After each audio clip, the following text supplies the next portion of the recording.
समय की बात है। एक जंगल में एक बहुत बड़ा सा तालाब था जिसमें कई सारस रहते थे। उनमें से एक सारस का नाम सोना सारस था। उन सब का गुजारा उस तालाब की मछलियों से होता था।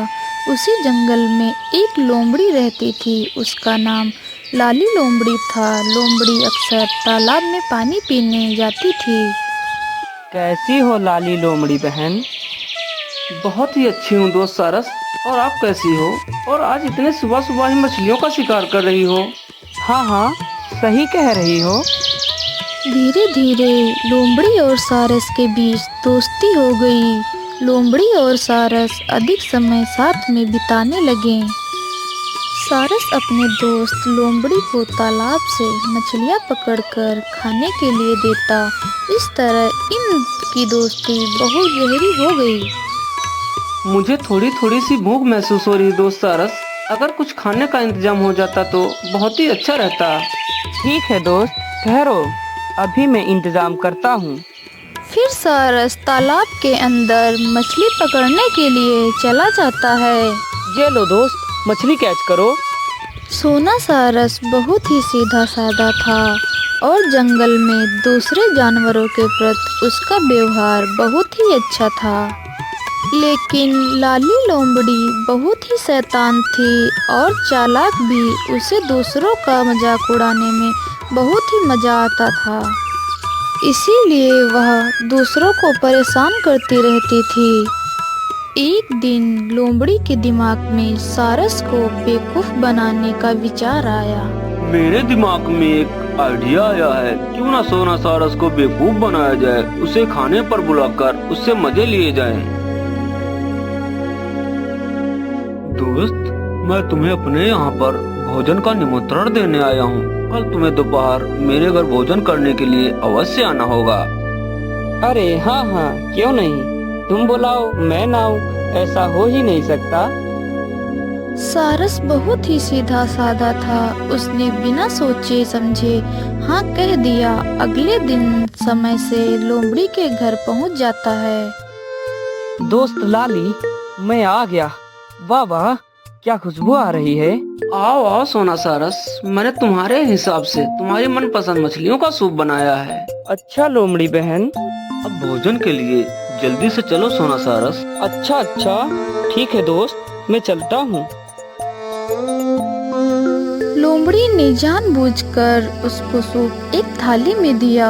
लोमड़ी को पता था कि सारस सूप थाली में नहीं पी सकता।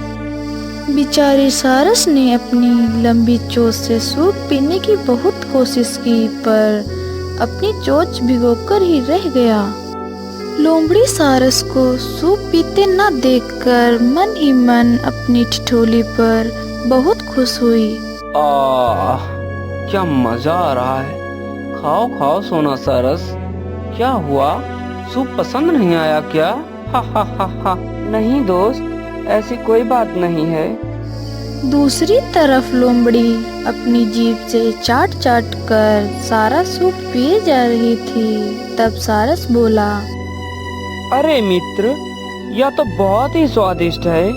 सारस ने जब देखा लोमड़ी यह सब जानबूझकर कर रही है और उससे सवाल कर रही है, वह सब समझ गया, लेकिन वह वहाँ कुछ नहीं बोला। उस दिन बेचारा सारस अपमान सहने के साथ ही भूखा अपने घर को लौट जाता है। और जाते जाते सारस ने भी लोमड़ी को मजा चखाने की सोची। सारस दिन भर यही सोचता रहा कि लाली लोमड़ी से अपना बदला कैसे लूं। किसी तरह लाली लोमड़ी से अपना बदला लूं। अपनी विनती अन्य दोस्तों से करता है। घबराओ नहीं दोस्त, एक दिन तुम भी अपने उस दोस्त लोमड़ी को खाने पर बुलाओ और हमने जैसा बताया है ठीक वैसे ही करो। हाँ ठीक है दोस्त, ऐसा ही होगा। अगले दिन सारस लोमड़ी के पास गया और बोला, बहन लोमड़ी, मैं तो तुम्हारे यहाँ दावत खा चुका हूँ, अब मेरी बारी है।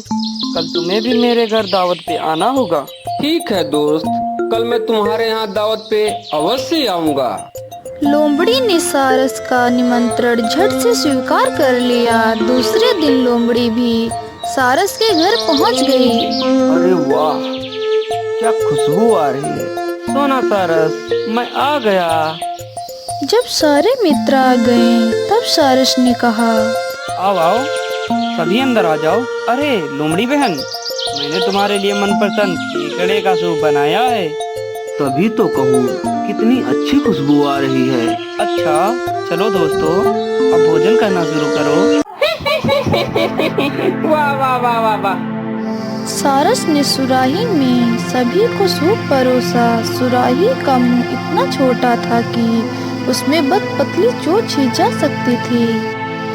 पतले मुंह वाले बर्तन में सारस तो आसानी से अपनी चोंच से सूप पी रहा था, पर लोमड़ी का मुंह सूप तक नहीं पहुंच पा रहा था। लोमड़ी सभी अन्य पक्षियों को सूप पीते देखकर वह सुराही में सूप पीने की पूरी कोशिश करती है। अरे मैं कैसे भोजन करूं? ये तो बहुत ही अजीब बर्तन है। इसी बीच सारस लोमड़ी से पूछता है, क्या बात है मित्र, सूप अच्छा नहीं लगा? लोमड़ी को अचानक अपने शब्द याद आ गए। आगे लोमड़ी को एहसास हुआ, अच्छा, लगता है मैंने जैसा सोना सारस के साथ व्यवहार किया था, ये उसी का बदला ले रही है। पर मैंने भी तो बहुत गलत किया था, मुझे ऐसा नहीं करना चाहिए था।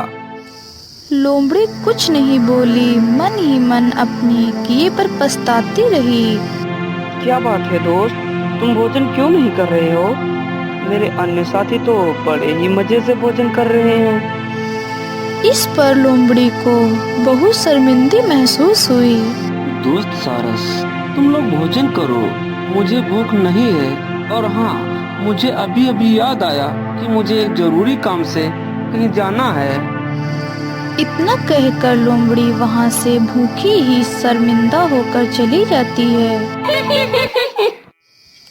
देखा ना, किसी को छोटा समझकर उसे कमजोर नहीं सोचना चाहिए और उसे अपने घर पर बुलाकर उसे अपमानित नहीं करना चाहिए। हम जैसा करेंगे हमारे साथ वैसा ही होगा और लाली लोमड़ी को भी समझ में आ गया होगा। एक कहावत है ना कि जैसा करोगे वैसा ही पाओगे। ठीक कहा तुमने दोस्तों।